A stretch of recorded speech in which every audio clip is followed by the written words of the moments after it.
4월 27일 부활 제2주일 곧 하느님의 자비주일. 요한이 전한 거룩한 복음입니다. 그날 곧 주간 첫날 저녁이 되자 제자들은 유다인들이 두려워 문을 모두 잠가놓고 있었다. 그런데 예수님께서 오시어 가운데에 서시며 평화가 너희와 함께하고 그들에게 말씀하셨다. 이렇게 말씀하시고 나서 당신의 두 손과 옆구리를 그들에게 보여주셨다. 제자들은 주님을 뵙고 기뻐하였다. 예수님께서 다시 그들에게 이르셨다. 평화가 너희와 함께. 아버지께서 나를 보내신 것처럼 나도 너희를 보낸다. 이렇게 이르시고 나서 그들에게 숨을 불어넣으며 말씀하셨다. 성령을 받아라. 너희가 누구의 죄든지 용서해 주면 그가 용서를 받을 것이고 그대로 두면 그대로 남아있을 것이다. 12 제자 가운데 하나로서 쌍둥이라고 불리는 토마스는 예수님께서 오셨을 때 그들과 함께 있지 않았다. 그래서 다른 제자들이 그에게 우리는 주님을 배웠소 하고 말하였다. 그러나 토마스는 그들에게 나는 그분의 손에 있는 못자국을 직접 보고 그 못자국에 내 손가락을 넣어보고 또 그분 옆구리에 내 손을 넣어보지 않고는 결코 믿지 못하겠소 하고 말하였다. 여드레 뒤에 제자들이 다시 집 안에 모여 있었는데 토마스도 그들과 함께 있었다. 문이 다 잠겨 있었는데도 예수님께서 오시어 가운데에 서시며 평화가 너희와 함께 하고 말씀하셨다. 그러고 나서 토마스에게 이르셨다. 내 손가락을 여기 대보고 내 손을 보아라. 내 손을 뻗어 내 옆구리에 넣어보아라. 그리고 의심을 버리고 믿어라. 토마스가 예수님께 대답하였다. 저의 주님, 저의 하나님. 그러자 예수님께서 토마스에게 말씀하셨다. 너는 나를 보고서야 믿느냐? 보지 않고도 믿는 사람은 행복하다. 예수님께서는 이 책에 기록되지 않은 다른 많은 표징도 제자들 앞에서 일으키셨다. 이것들을 기록한 목적은 예수님께서 메시아시며 하나님의 아드님이심을 여러분이 믿고 또 그렇게 믿어서 그분의 이름으로 생명을 얻게 하려는 것이다. 사랑하는 형제 여러분, 부활을 축하드립니다.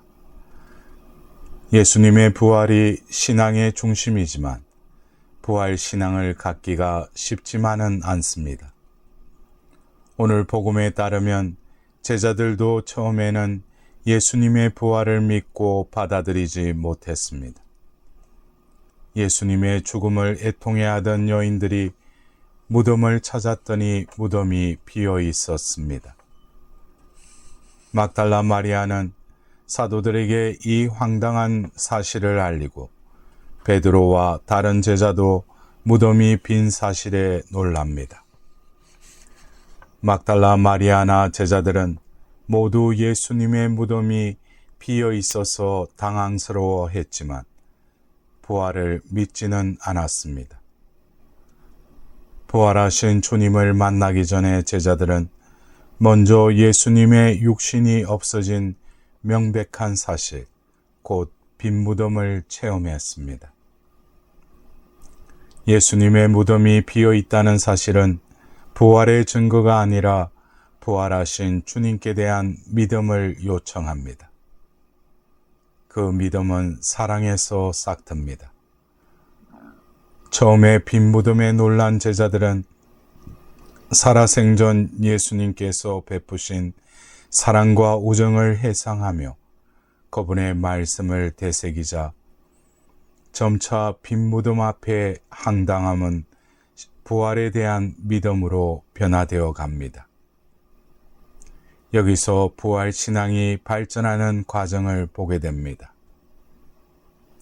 오늘 복음에서 빈 무덤과 관련하여 보다라는 동사가 3번 나옵니다. 우리말로는 모두 동일하게 번역되었지만 본문에서는 3 단어가 각기 다릅니다. 첫째로 20장 5절에서 아마포가 놓여있는 것을 보기는 하였으나 라는 구절에서 사용한 동사는 블레페이라는 단어입니다. 이 단어의 의미는 얼핏 보고 뜻을 이해한다는 의미입니다.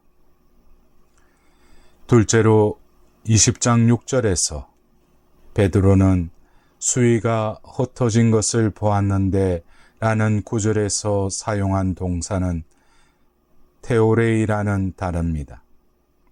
이는 보고 의문을 갖고 이해하기 위해 힘쓰는 태도를 의미합니다.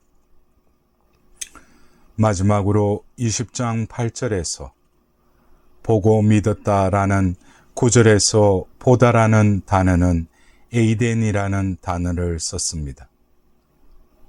이는 보고서 무슨 일이 벌어졌는지 눈앞에 벌어진 현상을 넘어 그 속에 감춰진 실체를 깨닫는 단계를 뜻한다고 합니다. 부활을 설명하며 쓰인 단어인 보는 행위는 이처럼 점진적인 과정을 거칩니다. 부활의 신비를 처음에는 얼핏 보고 그 다음은 의문을 갖고 알기 위해 노력하다가 최종적으로 눈앞의 현상을 넘어선 깊은 뜻을 보게 됩니다. 이렇듯 부활 신앙은 고정적인 소유문이 아니라 작은 시작에서 비롯하여 지속적이고 점진적으로 성숙하는 여정이라는 것입니다. 그 신앙의 성숙 여정에서 관건은 예수님과의 친교입니다. 즉 부활 체험은 얼마만큼 그분과 가까우냐라는 기준에 따라 깊어지고 충만해지는 여정입니다. 빈 무덤을 보고 믿었다는 구절에서 제자들은 무엇을 믿었을까요?